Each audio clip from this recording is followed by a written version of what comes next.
just you, Nagato?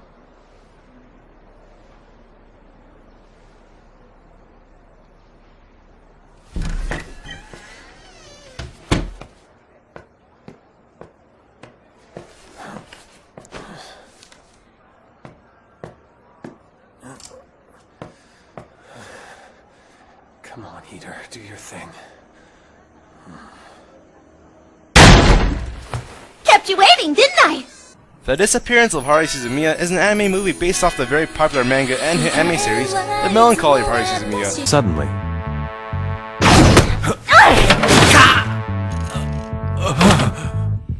What's wrong with you? I got an idea! And oh boy!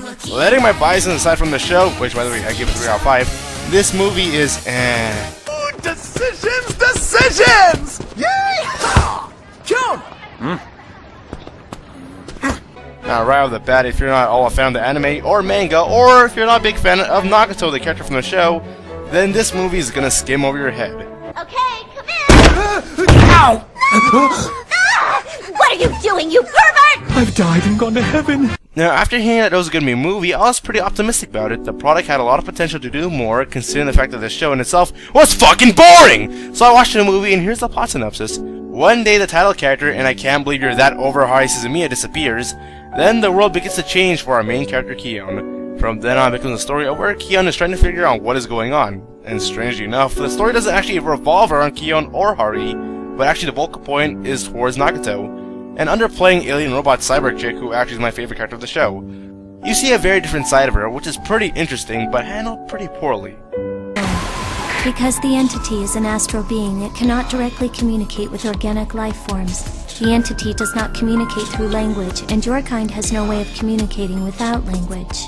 That is why the data integration thought entity created interfaces such as myself. Through me, it can make contact with the human species. Now the story is pretty convoluted, not to the point where it's pretty genius or cool, but huh? That doesn't make sense, because so-and-so and that, and this is pretty stupid. It also doesn't help that the story revolves around a pretty boring and dumb character, though I will say that the production value is actually pretty good, and its presentation, well, it felt like it knew what its fanbase was, but when you reach the second act, then things begin to fall down. It could possibly go wrong. My plan's perfect! It also doesn't help that there's a bad payoff in the end. So we here at the 80 Show give The Disappearance of Haruhi Suzumiya a 2 out of 5. North High? Who are you? What's your name? John Smith.